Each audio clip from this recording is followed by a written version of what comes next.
हमारे जितने भी देवी देवता है हाँ। तो ज्यादातर देवियों के 4 हाथ दिखाए जाते हैं। हाँ। और देवों में जैसे राम है, कृष्ण है, तो 2 हाथ दिखाए जाते हैं। हाँ। तो 2 या 4 हाथ क्या जो प्रतीक देखो, है राम और कृष्ण देव नहीं है, राम और कृष्ण जो मनुष्य हैं, है ना। और मनुष्य में हम उन्हें अवतार कहते हैं, है ना। तो अवतार का अर्थ ये है कि पिछले जन्मों में इनकी साधनाएं काफी उच्च स्थिति में रही हैं, सगदागामी। अवतार किसको बोलते हैं? अवतार को समझ ही लेते हैं ना। अवतार का मतलब होता है जो जैसे सगदागामी है, सगदागामी यानी उसका अगला एक जन्म और होगा, एक जन्म होगा और वो फाइनली क्या होगा? अंतिम जन्म होगा। तो वह कौन है? अवतार है। मतलब उसका अवतार है ना, डिसाइडेड है ना, जो सगदागामी है और आगे अंतिम जन्म लेने के लिए आया है, तो वह कौन है? अवतार है। तो वह जो व्यक्ति है, वह जो व्यक्ति है, अब मतलब उसमें भी अवतार का मतलब वैसा नहीं कि बस वो साधक होगा और मुक्त हो जाएगा। अवतार का मतलब वह उसका सगदागामी होना इस हिसाब से तय है कि पिछले जन्म में ही वह परिपूर्ण था, लेकिन उनकी उसकी क्वालिटीज ऐसी थी कि इजोटेरिक सपोर्ट सिस्टम और divine cosmic energy support system ने उसे फंसाया कि यह सदगुरु होगा, महान गुरु होगा। यह कौन होगा? सदगुरु होगा और इसके माध्यम से बहुतों का कल्याण होगा। तो वह अवतार होता है। एक तो होते हैं केतु 12वें स्थान में है और वो तो ऐसे साधक होते हैं, ऐसे साधक होते हैं कि इस जन्म में उनकी मुक्ति हो जाएगी। वह अवतार नहीं।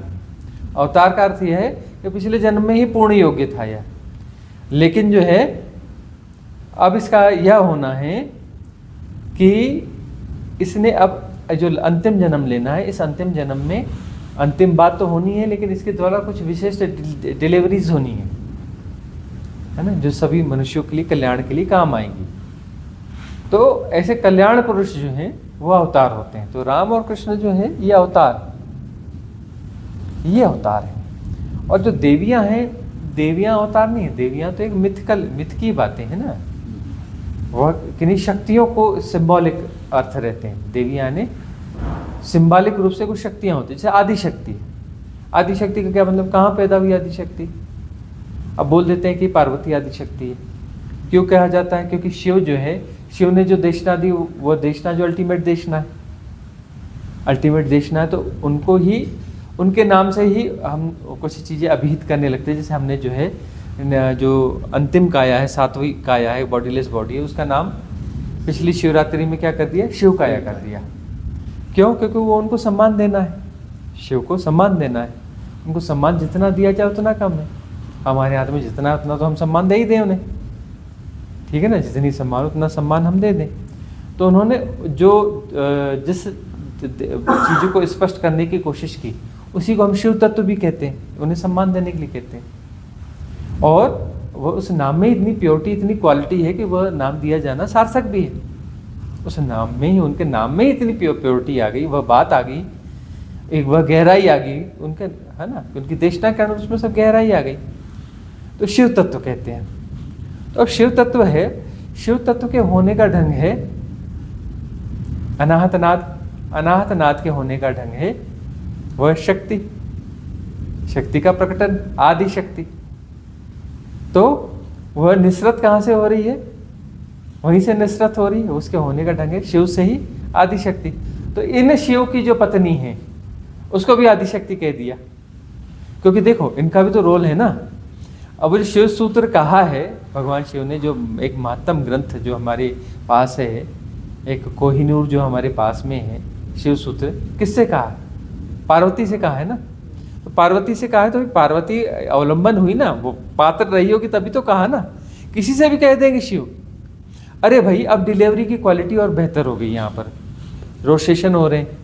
अब आप देख रहे हैं कि 2-4 दिन में एकदम से डिलीवरी की क्वालिटी हाई हो गई। क्यों हाई हो गई? हमारे कारण क्या? अरे हमारे कारण नहीं होता, आप लोगों के कारण होता है। आप लोगों में संख्या बढ़ी, कुछ क्वालिटी बढ़ी, कुछ अंदर कुछ मुमुक्षा कहीं बढ़ी होगी, मुमुक्षा बढ़ी तो डिलीवरी की क्वालिटी हाई हो गई, है ना। और कोई गहरा साधक आ जाएगा, कुछ हो जाएगा तो डिलीवरी की क्वालिटी और हाई हो जाएगी, है ना। तो ये उन पे निर्भर करता है ना। तो पार्वती जो है, पार्वती में भी क्वालिटी तो रही होगी, तभी तो शिव सूत्र निकला। शिव सूत्र ऐसे किसी के भी सामने तो निकल नहीं सकता। भगवान शिव बोले कि मैं कुछ कहने वाला हूं तो उनसे वो निकलेगा ही नहीं। जब तक सामने वो सुपात्र मौजूद नहीं होगा कोई। तो पार्वती में वो पात्रता थी, तभी तो शिव सूत्र निकला ना। अब वहां जो है शिव सूत्र निकला, तो अब वह जो है उन्हें हमने कहा कि वह पात्र रखती है, मतलब यह मुक्ति की उस स्थिति पे है। और यिन यांग वो है ना, यांग की प्रतिनिधि है, यिन यांग की प्रतिनिधि है। शिव सूत्र पूरा यिन यांग बेस्ड है, तो आदि शक्ति हो गई। यिन यांग के जोड़ से ही तो सब कुछ हुआ है ना। 01 01 01 ही तो सब कुछ क्रिएशन है ना, सारा क्रिएशन 01 01 का है। और है वही उसी को होने का ढंग, लेकिन वहीं पर वह मिस्ट्री तो काम करती है ना 01 की। 0 यानी शिव तत्व, 1 यानी पार्वती, या फिर आदि शक्ति कह लो, यिन और यांग है ना। 01 01 01 के कारण सब हो रहा है, ठीक है ना। तो इस प्रकार से यह बात है कि जो देवियां हैं, देवियां सिंबॉलिक है। आदि शक्ति जो है वह देवी है, वह कहाँ पर रहती है? कहीं नहीं रहती, यह सब जगह रहती है। वो ऐसी नहीं है कि उसके 4 हाथ है 8 हाथ है, ये बताया जाता है कि उसका प्रसार सब जगह है, इनका प्रसार सब जगह है। वह किसी शक्ति, किसी स्थिति के बारे में इंगित करती है, किसी शक्ति स्थिति को इंगित करती है। वह कोई हुई नहीं है, और ये देव नहीं है, ये तो भगवान है। कृष्ण और राम जो है भगवान है, देव नहीं है। देव तो बीच की स्थितियां होती है ना, देव तो बीच की स्थितियां होती है।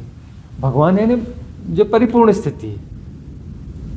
तो शिव हैं, चाहे आपका राम है, चाहे कृष्ण है, चाहे कबीर है, चाहे नानक है, चाहे रामकृष्ण परमहंस है, चाहे ओशो है ना, चाहे लाहिड़ी महाशय हैं, ये सब कौन है? ये भगवान है। दादू हैं, पलटू हैं, लल्ला है, सहजो हैं, मीरा हैं, ये कौन है? ये भगवान है। ये कौन है? रैदास हैं, ये कौन है? भगवान है। ये भगवान है। जो फ्लावरिंग होगी, भगवान का अर्थ है जिनकी फ्लावरिंग कंप्लीट होगी, भगवान है। भाई मनुष्य रूप में जन्मे हो, काहे के लिए जन्मे हो? परमात्मा होने के लिए।